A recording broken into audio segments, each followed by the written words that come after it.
दौरान हमारी इस वैदिक परंपरा में, इस भारतीय संस्कृति में बहुत बड़ी परंपरा रही है, जिसका निर्माण हमारे प्रदेश के निवास करते हैं। साथ ही वो पगड़ी, व्यवहारिक पगड़ी और उपन्यास से स्वागत करते हैं। अतिथियों का ज़्यादा परिचय में पहले कर चुका हूँ, लेकिन मैं स्वयं अतिथि मौजूद है तो मेरा आप जो कौशल जी, आप मुख्य वक्ता हैं विष्णु शर्मा, जो आप हमारे बीच दिल्ली से बन रहे हैं। आप वरिष्ठ सलाहकार पॉलिटिकल डिपार्टमेंट देखते हैं भारत सरकार में। आप बहुत ही आदरणीय गुरुदेव, आप सब परिचित हैं। सुभाष जी शर्मा के द्वारा सादर अभिनंदन किया जाए।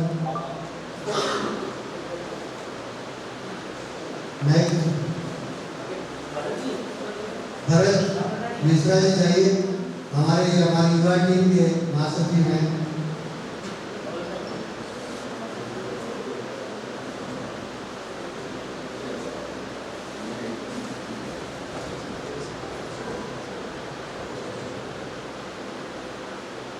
माननीय मोदी साहब, आपका हार्दिक अभिनंदन।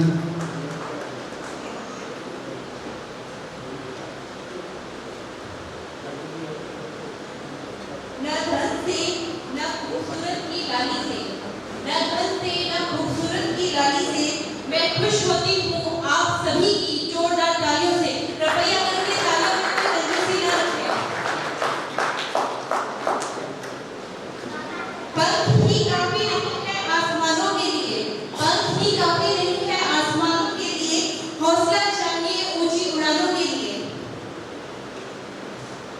स्वागत अभिनंदन की रस हमारे युवा संगठन और प्रदेश के अध्यक्ष राकेश जी शर्मा, संजय जी सैनी, आपका हमारे यहाँ के कर्णधार और यहाँ के सारे इस कार्यक्रम के संयोजक सारी रणनीति का कौशल मुंडा जी, इनके द्वारा स्वागत अभिनंदन किया जाए।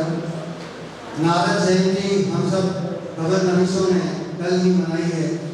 आज से 10 अगले दिन हमारे बीच इतनी महान विभूतियाँ विराजमान है। मैं विष्णु जी शर्मा जो एकदम युवा दिख रहे हैं, आप सब जानते हैं उनको टेलीविजन पे या कहीं भारत सरकार के ऐसे कार्यक्रम होते हैं। और फिर ये जो हमारा बोर्ड सेंसर बोर्ड बना हुआ, आप वहाँ अधिकतर देखते रहते हैं। ज़्यादा छोटा सा परिचय मैंने करवा दिया, बाकी हमारे यहाँ कई एक्सपर्ट है जो इसका बहुत विस्तारित परिचय आपको देंगे। वैसे आपका उद्बोधन ही हमारे लिए आपका बहुत कुछ आशीर्वाद हो जाएगा। स्वागत प्रश्न के बाद हमारी जो तैयारी, जो छोटी सी तैयारी हुई है, उसमें जार जो हमारा बुलेटिन निकलता मासिक पत्र जार संवाद, जिसको जार पत्रिका का एक आकर्षक रूप दिया गया है, आज इसका विमोचन माननीय जज साहब, नागोरी साहब, विष्णु जी और आदरणीय गुरु जी, आपके श्री हाथों से आपके मौजूदगी में इसका विमोचन हो गए तो हम हमारी युवा टीम को एक अच्छी जागृति मिलेगी। मैं गोपाल जी और उनके सहयोग करने वाले सारे साथियों से आग्रह करता हूँ कि वो इस विमोचन को संपन्न कराएं। इसके बाद दिनेश जी भट्ट का वार्षिक पत्र निकला है, उसका विमोचन के लिए तैयारी है। भरत मिश्रा जो उदयपुर वॉइस नाम का जो वार्षिक अखबार निकलते मासिक अखबार है, उसको उसका भी इनोग्रेशन विमोचन आपके हाथ से महान श्रेष्ठ विभूतियों के हाथों से हो जाए, इसलिए आप सब लोग ताली बजाकर हमारे इस काम की जान है। जो एक संगठन संगठन है, इसमें सारी पत्रकारों की गतिविधियाँ इसमें संकलित होती हैं, जो पाठकों के बीच में भी शेयर करते हैं, क्योंकि हमारी कई सारी समस्याएं हैं। हमारा समाज कितना पत्रकार समाज भी कितना पीड़ित है, कई चीज़ें ऐसी इसमें समाज के गतिविधियाँ जो हम संगठन करते हैं वो सारी इसमें संकलित होती है। हाँ, माननीय अतिथियों का इस बुलेटिन जो प्रकाशित करवाया हमने अथक मेहनत से आपके हाथों से विमोचित हुआ है, हम गर्व महसूस करते हैं। नेक्स्ट विमोचन की संख्या है दिनेश जी भट्ट, उदयपुर खबर, जो हमारे धुरंधर पत्रकार हैं आप उदयपुर के दिनेश जी भट्ट, जो इन्होंने अपने पूरे परिश्रम से सर इसको प्रकाशित निकाला है आम पाठकों के लिए जो वार्षिक होगा। दिनेश जी भट्ट आप मंच पे जाए, बिल्कुल आप इस परिवार के हुनर हैं, क्योंकि आपको ही आपकी कलम से इसको संवारना है और हम सबके बीच में लाना है। भाई भरत जी मासती वो भी अपना अखबार लेके इसके विमोचन की तैयारी में है। मोटे तौर पर सबसे बड़ी उपलब्धि हमारे बीच इतनी श्रेष्ठ विभूतियां हैं जो हमारे पूर्वज गांव से पत्रकार साथी आए हैं, उन लोगों के बीच में ये विमोचन और विभूतियों का जो सम्मान हो रहा है। आज के इस छोटे से आयोजन के अंदर ऐसी युवा नवोदित प्रतिभाएं भी हैं जो गांव के अंदर एक संवाददाता के रूप में पत्रकारिता में अपनी सेवाएं देती रहती हैं, उन लोगों का भी सम्मान होगा। भाई मोहन जी पुरोहित हैं, नारायण जी वडेरा हैं, दुष्यंत जी भूतिया हैं, हंसराज जी शरणार्थ हैं, ऐसे कई साथी लोग गाँवों की खबरें हमारे बीच लाते हैं। आपका अतिथियों का आभार की विमोचन की श्रृंखला का आखिरी चरण भाई भरत जी जो हमारे महासचिव है उदयपुर यूनियन के, उनका अखबार उदयपुर वॉइस, ये भी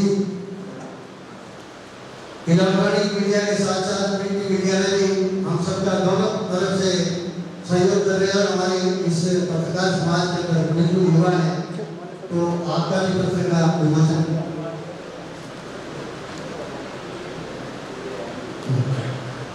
मुख्य वक्ता जिनके बारे में मैं अभी इतना कहने में भी सक्षम नहीं हूँ, परंतु आपके उद्बोधन से हमें सबको लाभान्वित करेंगे और जो आप हमें सीख लेंगे उससे ही उनका परिचय होगा। क्योंकि आप आदि हुआ है देश के अंदर कई ऐसे इवेंट जो हमारी पत्रकारिता के लिए होते हैं, आप मौजूद होते हैं। मैं विमोचन का जो श्रृंखला थी उसको पूरे हो गई। चूँकि आप बाहर से आए हैं, आपका शेड्यूल भी बहुत बिजी है, मुझे ये सब निर्देश दिया गया उनको से, तो आपको सर्वप्रथम में मुख्य वक्ता के उद्बोधन के लिए मैं युवा और हम सब के आइडल जो बनते आए हैं विष्णुजीत शर्मा को आग्रह करूंगा कि आप हमें आज के मुख्य वक्ता के रूप में संदेश में उद्बोधन।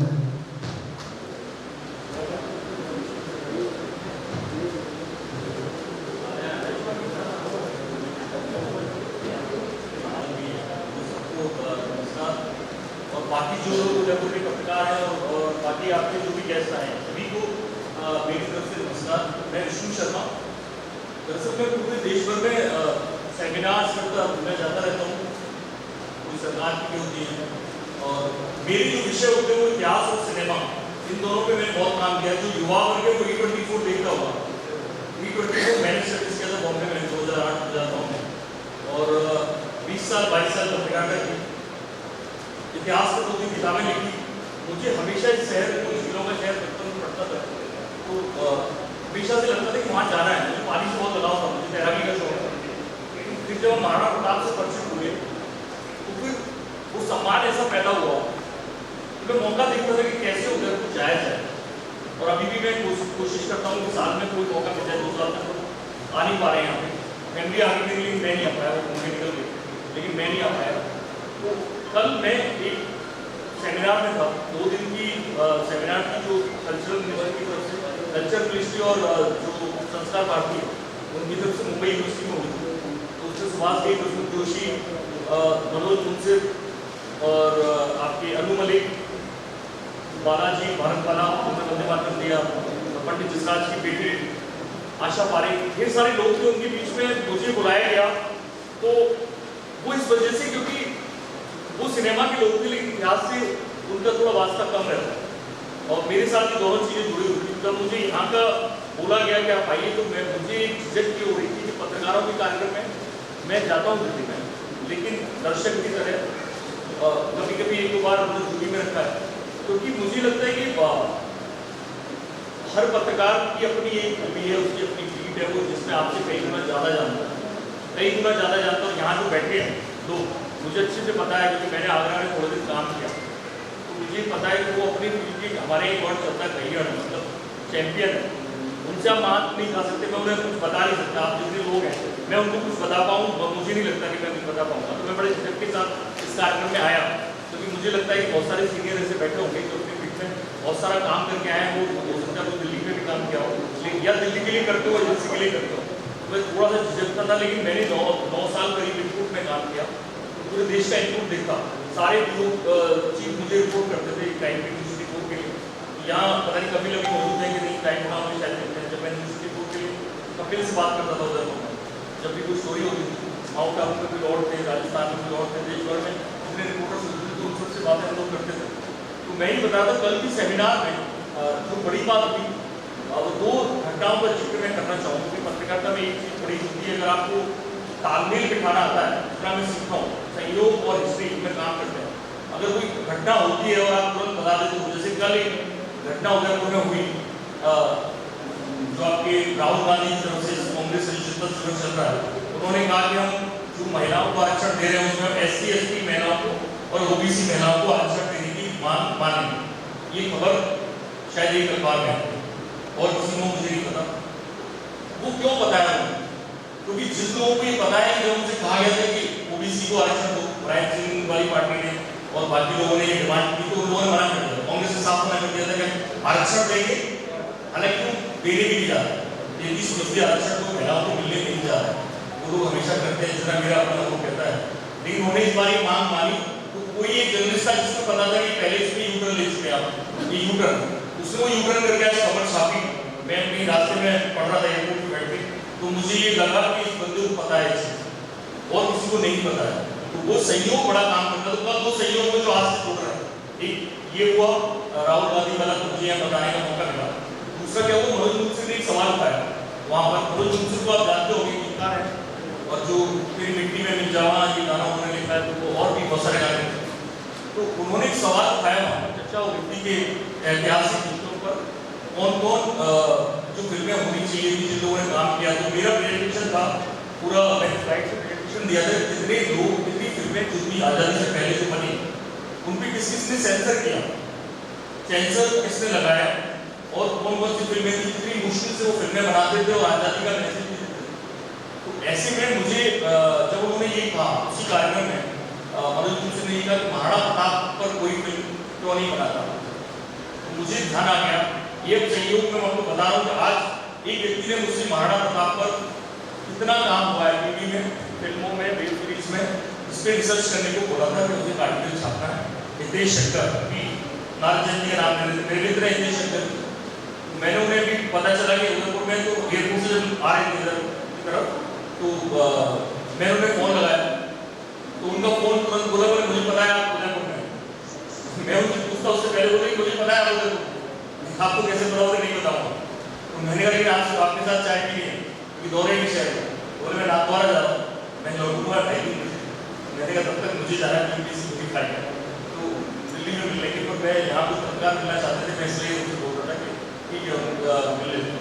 उन्होंने मुझे कहा था कि आप महाराणा प्रताप पर, सबको मालूम है मेरा प्रेम महाराणा प्रताप बाजीराव लोगों के लिए, मैंने किताब लिखी जो गुमनाम नायक भी गाता है, हालांकि उन्हें महाराणा प्रताप नहीं था, बाजीराव, महाराणा प्रताप को गुमनाम नायक नहीं, और बाजीराव को लोग तब कम जाने। ऐसे में उन्होंने कहा पूरा रिसर्च पेपर दीजिए, कितनी कर चुके हैं, तो वो रिसर्च पेपर मैंने 5 जनवरी के लिए लिखा। मैं रिसर्च पेपर इसलिए बोल रहा हूँ कि वो वाकई में रिसर्च पेपर के अंदाज में लिखा गया था, तो सारे रेफरेंसेस दिए गए, एक फिल्म, तो मुझे उनकी फिल्में तो मैं बता सकता हूँ, तो जितना मुझे पता है, मैंने वो जिक्र वहाँ बॉम्बे में भी किया कि कैसे जो लोग कह रहे हैं मनोज मुंशी की महाराणा प्रताप की फिल्में नहीं बनती, 1925 में ही फिल्म बनी थी। और देखिए बनारस का वो कहाँ का आता है, अहिल्याबाई होलकर हो, रानी लक्ष्मीबाई हो, जितने बड़े बड़े नाम है देश की आज़ादी में, या जो दुश्मनों से लड़े, जो साहस के प्रतीक है उनमें बनारस कहीं ना कहीं आता है। अहिल्याबाई होलकर ने मंदिर बनवाया, बाजीराव ने घाट बनवाया। महाराणा प्रताप की पहली फिल्म बनारस के व्यक्ति ने बनाई, भगवती प्रसाद मिश्रा 1925 में। और कोई रॉयल फिल्म करके जिन्होंने से प्रोड्यूस किया, उन्होंने रजिया सुल्तान भी बनाई थी, तो काफी विरोध में झेलना पड़ा। तो ये मैसेज ये गया कि विदेशियों से लड़ना है, बाहरी आक्रामकताओं से लड़ना है, वो मैसेज इस फिल्म में गया, तो फिल्म को काफी परेशानियां झेलनी पड़ी। दूसरी जो फिल्म बनी वो फिर किसी की हिम्मत नहीं हुई कि महाराणा प्रताप पे कोई फिल्म बनाए। उस फिल्म का नाम था राणा प्रताप। दूसरी जो फिल्म बनाई वो गुजरात के थे जैन देसाई, वो उन्होंने महाराणा प्रताप नाम से फिल्म बनाई। उसको भी परेशानी झेली, लेकिन कम ईश्वर लाल करके कोई कलाकार थे जिन्होंने उसका किरदार निभाया।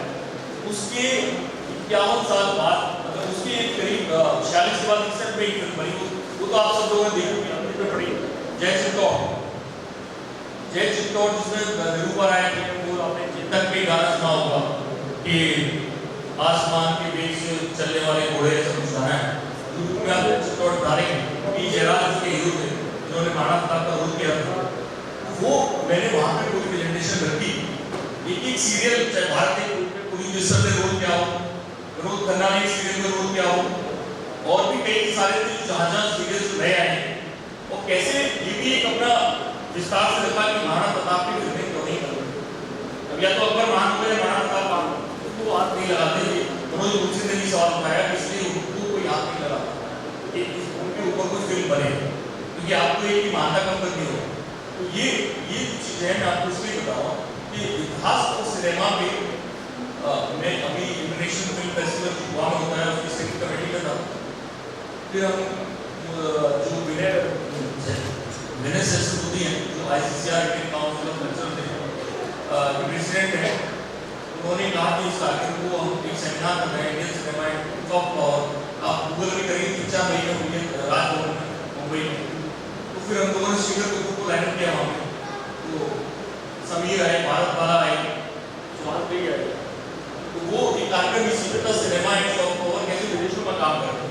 लेकिन ये दूसरा जो कार्यक्रम था, जो अभी हुआ है, मैं यूनिवर्सिटी में डालता था, व्हाइट हाउस परसों था, वो कार्यक्रम हुआ कि देश में जो आज़ादी के जितने योद्धा हैं, उनको सिनेमा में लाया जाए, बनाया जाए, उनके ऊपर फिल्में बने, ढेर सारे काम हों।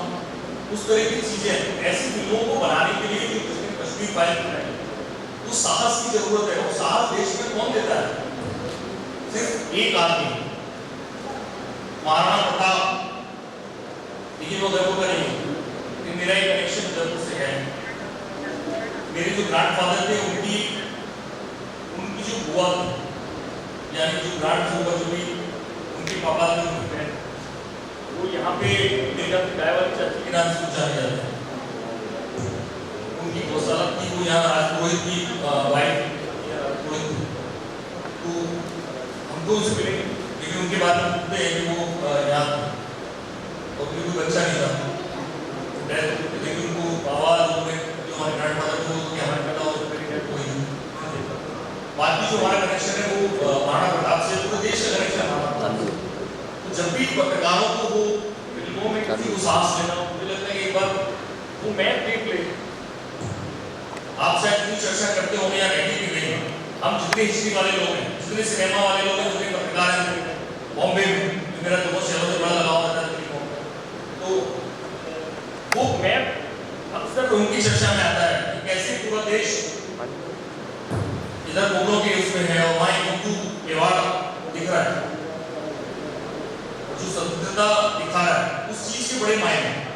मुझे लगता है कि हमारे सब पत्रकारों को जब भी साहस की जरूरत होती हो, तो मुझे हमेशा लगता है कि छोटे शहर, जो राजधानी शहरों के अलावा छोटे शहरों में पत्रकारिता करना बहुत हिम्मत का काम है। वो बहुत हिम्मत का काम है। वहाँ उन्हें बचाने वाले शायद ही होता हो, क्योंकि वहाँ पे दिल्ली में है, दिल्ली में आपको एक पार्टी वालों को परेशान करेगी, दूसरी पार्टी है, आप पे हाथ रखने वाले लोग हैं। यहाँ ऐसा नहीं होता। मैं छोटे शहरों के सारे पत्रकार में रिपोर्ट का इंचार्ज हूँ, तो हर एक देश का रिपोर्टर मुझे रिपोर्ट करता था। उनकी समस्याएं हम समझते थे, कैसे ऊपर से ना तो आपकी कंपनी आपको सपोर्ट करती है, अगर आप किसी के प्रतिनिधि हैं, ना पैसे आपको मिलते हैं। तो उस तरह से जितनी साहस के बीच, जितनी मुश्किलों के बीच आप लोग काम करते हैं, तो मुझे लगता है कि आपको महाराणा प्रताप से साहस लेना चाहिए। और बस आपको शुभकामनाएं सब लोगों को, जिन लोगों ने मुझे यहाँ बुलाया इस कार्यक्रम में मैं कोई तैयार नहीं था कि मुझे कोई भाषण देना है, मुझे अंदाज भी नहीं था कि विषय क्या है, क्या बोलना है, कैसे करना है। अगर आप कुछ भी विषय रखते हैं, कैसा भी रखते हैं, मैं आराम से तो मुझे कोई दिक्कत नहीं होती। बहुत सारी चीज़ों में अध्ययन है मेरा, वो लगातार मैं करते रह सकता हूँ। पत्रकारिता में मेरे पास बहुत सारे एक्सपीरियंस दिल्ली के हैं, जो मैं अगर ऐसे कोई सवाल हो दिल्ली को लेकर तो आप पूछ सकते हैं, दिल्ली की पत्रकारिता को लेकर, मुंबई की पत्रकारिता। मैंने दोनों जगह काम किया, 2 साल 3 साल बॉम्बे में रहा और दिल्ली में रहा। आप सब लोगों से कुछ ही लोग हैं जो मुझसे छोटे होंगे, बाकी लोग बड़े होंगे, तो ऐसे में कुछ भी अगर आपको लगता है पूछना चाहिए, मैं लिखूँ एक बजे या फिर मन से पूछना चाहिए। धन्यवाद आप सब लोगों को बुलाने के लिए।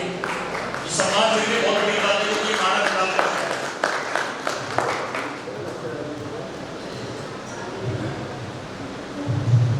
धन्यवाद, आभार माननीय मुख्यमंत्री महोदय। आपने हमें एक संदेश दिया कि आपने हमें पहले बताया होता तो जरूर मैं अपना कुछ विषय रखता। विशेषकर मैं आपको विषय जरूर नेक्स्ट टाइम आपको जब तक आमंत्रित करेंगे। पत्रकार समाज कितना पीड़ित है, पत्रकारों को इस आधुनिक दुनिया में इस समय में पत्रकार नहीं जब 24 घंटा टाइम के और पत्रकारिता करते थे।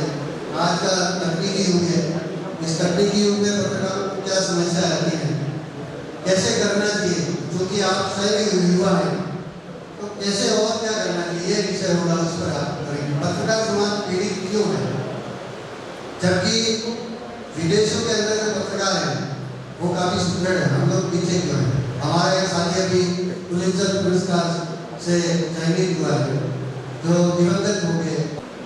हमारे प्रदेश के अध्यक्ष राकेश जी शर्मा, संजय जी सेठी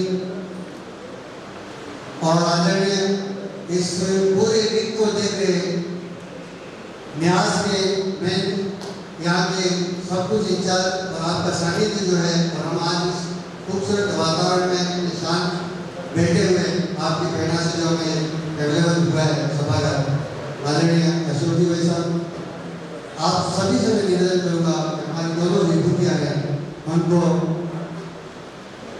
तस्वीर माला और शॉल लगाकर आप इनको विभूषित करें, इनका सम्मान करें।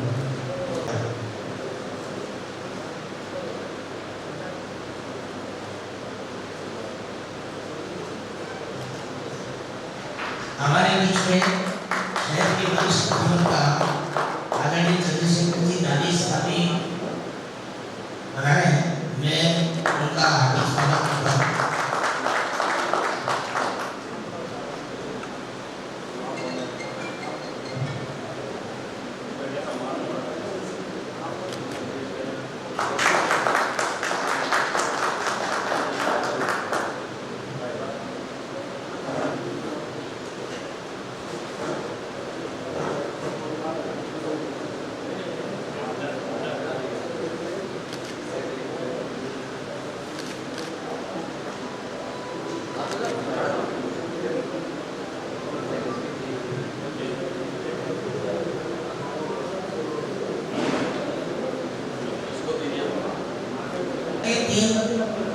और हमारे अग्रज विभूति अपने स्वास्थ्य कारणों से नहीं आ पाए।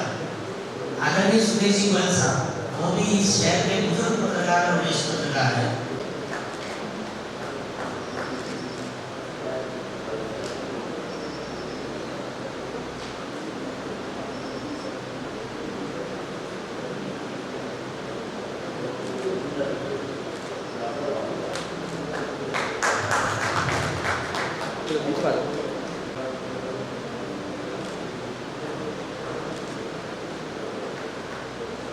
स्वागत की और आतिथ्य पर जाकर हमारी जो उदयपुर यूनिट है वहाँ उनके निवास पर जाकर उसका अभिनंदन स्वागत करेंगे। मैं दोनों विभूतियों के लिए एक शब्द जरूर कहना चाहता था। खोजा है मैंने बहुत कुछ, पाया कुछ भी नहीं, जिंदगी एक सागर नहीं, समाया कुछ भी नहीं। मैं इस कार्यक्रम की को और ज़्यादा लंबा नहीं खींचे, इसको और शॉर्ट करता जा रहा हूँ। हमारे बीच न्याय के मूर्ति अत्यंत सामान्य दर्शन लिए हुए हैं नागोरी साहब, उनसे आग्रह करूँगा कि आज के मुख्य अतिथि है जो कि वो हम सब का उद्बोधन दे, हमको मार्गदर्शन करें। आदरणीय मार्गदर्शन।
अपना देश विकास के प्रोसेस में, और जो वेस्टर्न कंट्रीज है वो विकसित देश, वेस्टर्न कंट्री विकसित देश क्यों है? इसलिए अभी आज के समय में ये नहीं कहा जा सकता कि भारत और दूसरे जो वेस्टर्न कंट्रीज हैं वहाँ की पॉपुलेशन में जीवन स्तर में बहुत ज़्यादा कोई अंतर नहीं।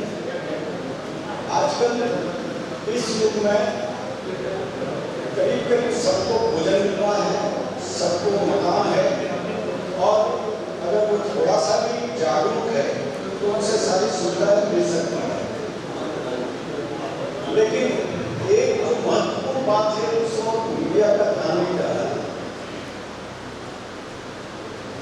और वो महत्वपूर्ण बात ऐसी है जिससे जो व्यक्ति की है, मनुष्य की है, जो आत्मा उसमें प्रस्फुटित हो सकती है अगर उसको ध्यान जाए। मनुष्य की चेतना में थोड़ा एक आधार मिल सकता है, चेतना का विस्तार हो सकता है यदि ऐसा हो सकता हो। आप देखिए कि पहले जब हम शहरों में घूमते थे तो तमाम गाँव में भी बहुत सारे जगह फुटपाथ होते थे। आजकल क्या है कि सड़कें चोरी करने के लिए फुटपाथ किया जाता है। इससे कितनी असुविधा हो गई। आप देखिए कोई भी व्यक्ति, और मेरे जैसा 60 साल या 60 साल से ऊपर का व्यक्ति सड़क पर जाने में बड़ा डरता है और पैदल तो जा ही नहीं सकता। तो इसलिए आप मीडिया क्या सोचता है?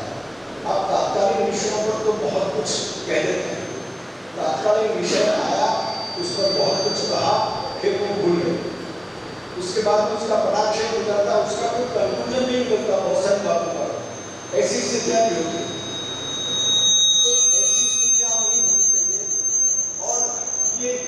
थोड़ा ध्यान दें कि अगर कोई व्यक्ति बाजार में जाए उसे वो थोड़ा सा डर नहीं हो, भय नहीं हो, और बहुत अच्छे से सावधानी से वो घूम फिर सके। तो दोनों तरफ फुटपाथ हो। आजकल साइकिल दिखती नहीं है शहर, साइकिल के लिए वे होना चाहिए। आप जो वेस्टर्न कंट्री, जो डेवलप कंट्रीज है, वो डेवलप कंट्रीज क्यों है? इसी कारण तो है कि वहाँ फुटपाथ है, साइकिलों के लिए अलग से ट्रैक है, दोनों तरफ पेड़ पौधे हैं, और सारी सुविधाएं वहाँ सड़क पर है। सड़क पर जाने में कोई डर नहीं लगता। व्यक्ति बिल्कुल आसानी से, यहाँ आप जाते उसे टकराने की स्थिति आ जाए। मैं कुछ बिंदुओं को तो आपके सामने मैं रखना चाहूँगा, आप इसको ध्यान दें और अगर इसको आप पत्रकारिता के मंच पर उठाएंगे तो निश्चित रूप से जो आम इंसान है उसको बहुत सारा लाभ भी मिल सकता है। मैंने एक तो ये कहा था कि सड़क के दोनों किनारे पैदल चलने वालों के लिए आवश्यक रूप से फुटपाथ की व्यवस्था।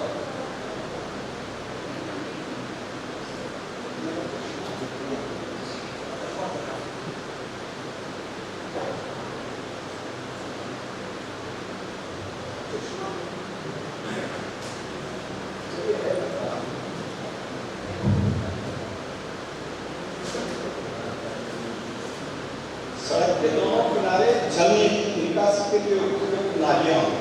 आप देखते होंगे कहीं कहीं तो भले ही आपका बिल्कुल स्मार्ट शहर बन गया हो, लेकिन कैसी परेशानियां आ रही हैं। सड़क के दोनों किनारे पर्याप्त सफाई की व्यवस्था हो, सड़क पर पर्याप्त रोशनी की व्यवस्था हो, सड़कों पर ट्रैफिक की समुचित व्यवस्था हो। एक दूसरा बिंदु यह है कि शहर इतना बड़ा हो गया है और उदयपुर तो फिर भी छोटा है, बहुत सारे शहर बहुत बड़े हो चुके हैं। अगर किसी व्यक्ति को किसी काम के लिए एक जगह से दूसरी जगह जाना हो तो बहुत विलंब, बहुत समय लगता है। और जो सुविधा की जगह है, जैसे अस्पताल हुआ, आपके स्कूल हुआ, खेत का मैदान हुआ, इसके लिए आप बहुत दूर दूर जाना पड़ेगा। तो होना ये चाहिए कि शहर की कुछ यूनिट बना दिया जाए जो ज़्यादा से ज़्यादा 2 किलोमीटर का रेडियस से ज़्यादा हो, और उसमें जो है एक इकाई में एक प्राइमरी हेल्थ सेंटर हो, एक हायर सेकेंडरी स्कूल हो, एक कम्युनिटी सेंटर हो, एक पार्क हो, बैंक हो, पोस्ट ऑफिस की सुविधा हो और एक खेल का मैदान हो। तो आप देखिए कि जो मार्केट में भीड़ दूसरी जगह दिखती है वो आपको कम हो जाए अगर बहुत सारे लोग 2 किलोमीटर के रेडियस में ही अपने सारी जरूरतों के काम कर लेंगे।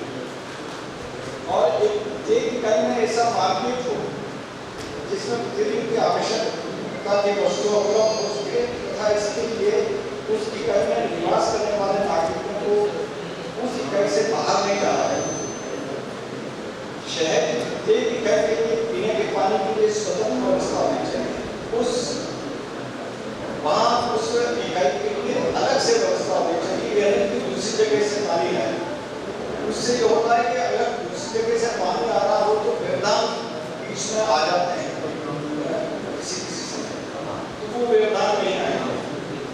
और एक और व्यवस्था होनी चाहिए कि प्रत्येक इकाई में शिकायत केंद्र होना चाहिए तथा इसके लिए इकाई के नागरिकों तक कहीं और नहीं भटकना पड़े। ऐसे शिकायत केंद्र पर बिजली, पानी, सफाई, जल निकासी तथा सड़क आदि से संबंधित सभी प्रकार की शिकायत दर्ज कराई जा सके। मतलब उसको व्यक्ति को 2 किलोमीटर से दूर नहीं जाना पड़े शिकायत के लिए, और शिकायत का डिस्पोजल भी उसी जगह से हो। ये एक सुविधा होगी और ये इस पॉइंट पे आप पत्रकारिता के मंच पर उठा सकते हैं और एक पब्लिक ट्रांसपोर्ट की व्यवस्था है। तो इसलिए मैं आपको ये कहना चाहूँगा कि आप इस विषय को ध्यान दें। तात्कालिक विषय तो है ही, लेकिन उसके साथ साथ ये विषय भी आप ध्यान दें और एडमिनिस्ट्रेशन के ऊपर अगर थोड़ा सा दबाव डालेंगे तो निश्चित रूप से ये व्यवस्थाएं हो सकती है। इसके होने में कोई बहुत मुश्किल काम नहीं है। तो आप पत्रकारिता का काम करते हैं और आपने तो पत्रकारिता में काम करने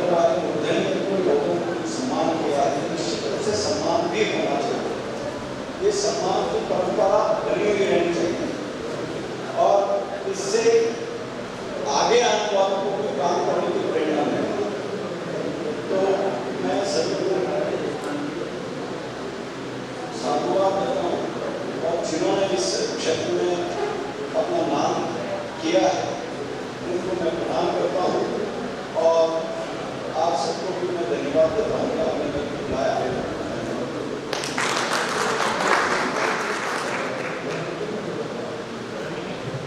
उधर चिंतन तो इधर मनन का प्रेरणा देंगे हमारे नागौरी साहब। ये शहर बहुत खूबसूरत है। इस शहर की चिंता करना आपने हमारा पर्व धर्म एक सिटीजन के हिसाब से इस पत्रकारिता के इस कार्यक्रम में आपने हमें एक संदेश दिया है।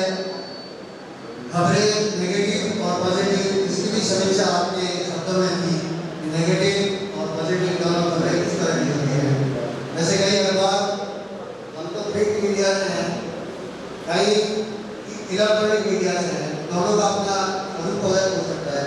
इस कार्यक्रम की श्रृंखला में अब मैं चूँकि आप सबको लग रहा है स्वागत और सम्मान में समय दिखाया जा रहा है। हमारे गाँव के कई ऐसे साथी आए हैं, मावली, फतेहनगर, सराड़ा, गोकुंडा आदि क्षेत्र जाड़ो आदि क्षेत्रों से हमारी यूनिट है चार की, वो सारे लोग आए हैं, तो उनका भी सम्मान होना है। आप यूनिट चलाते हैं।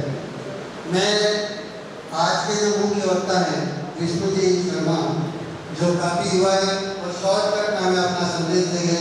जरूर हम इसको लिख के आप तक पहुँचाएंगे। इन्होंने अपने जहन की जो बात कही थी वो बात मैंने पकड़ ली है, तो आप कहना चाहते हैं जिस विषय को आप कहना चाहते हैं, हमको जो संदेश दिया हम जरूर इसको खबर भी करना चाहेंगे।